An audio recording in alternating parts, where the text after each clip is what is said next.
সবরমতী আশ্রমের Gandhi Memorial museum.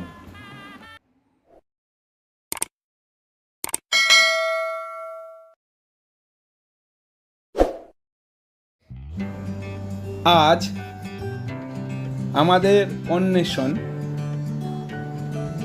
গুজরাটের আহমেদাবাদের বিখ্যাত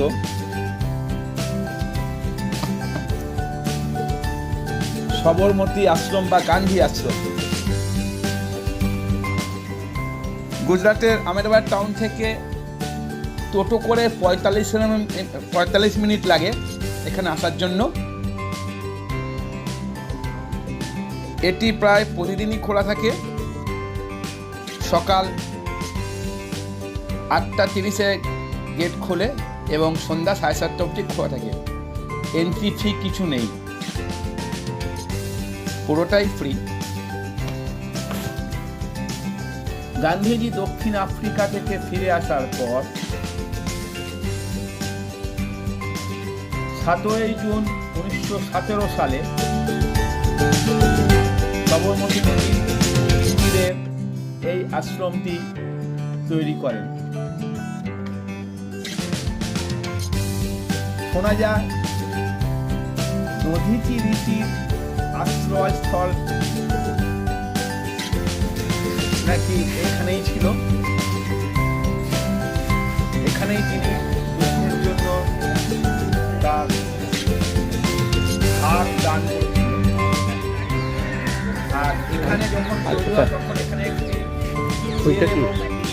শ্মশান ছিল এবং এখানেই এই আশ্রমটি তৈরি করেন। 1917 সাল থেকে 30 সাল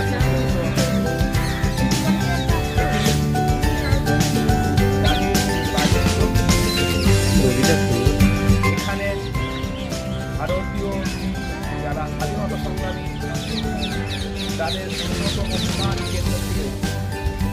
মূলত সত্যগ্রহ আশ্রম নামেই এটি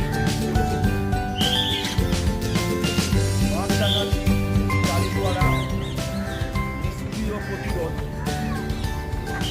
প্রতি আন্দোলনকে পরিচালিত করেন। দেখুন সেই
এখানেই থাকতেন। এই সেই বাড়ি তো বন্ধ করে দিয়েছে। এখানে দেখুন এইটা একটা কুয়ো। এই কুয়োটা বুঝিয়ে ফেলা হয়েছে। দেখুন আমরা নিয়ে যাচ্ছি ক্যামেরাটাকে। এই সেই কুয়ো। নন্দিনী গেস্ট হাউস, এটা আশ্রমের গেস্ট হাউস ছিল। এখানে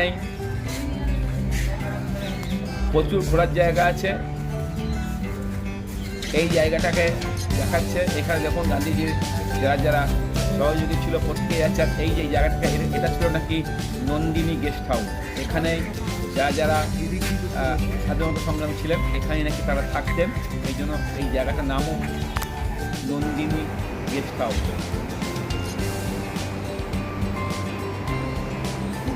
আশ্চর্য, দেখুন এখনো মনে হচ্ছে যেন সেদিনকার কথা। এইভাবে এই জায়গাটাকে রক্ষণাবেক্ষণ করা। আর এটা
গেস্ট হাউসটাও আছে।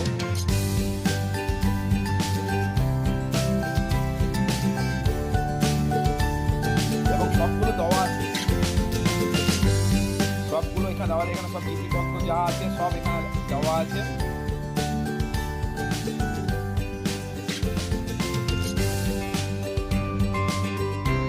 সব ছবিও আছে, গান্ধীজির ছবি। এখানে যে প্রার্থনাটা করা হতো তখন তারা বলে যে প্রার্থনা, সেই প্রার্থনা এখানে লেখা আছে কি প্রার্থনা করা হতো। আর দেখুন এখানে এই চরটা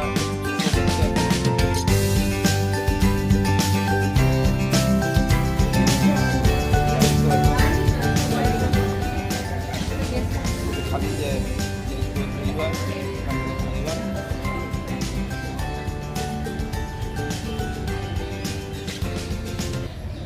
এবং কোথায় কি আছে, এই যে নামগুলো কোথায় কে থাকতো সব এখানে দেখানো আছে।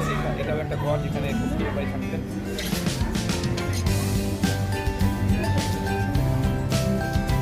যেমন ছিল ঠিক তেমনি রাখা আছে।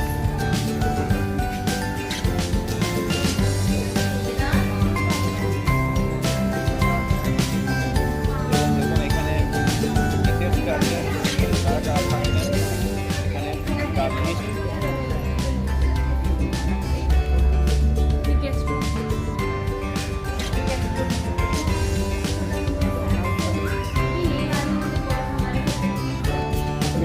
एक तो मर्जी के तौर पर रखेंगे ये इस साइड में हम लोग चल रहे हैं, तो यहाँ पर भी आप देख पाएंगे असली तरह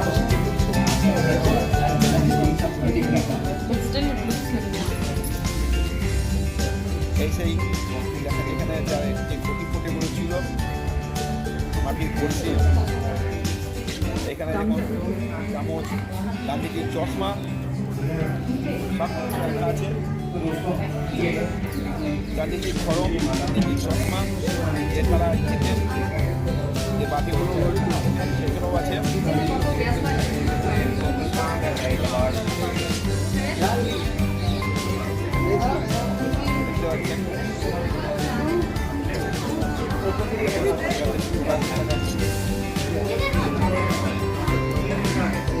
দেখতে পাচ্ছেন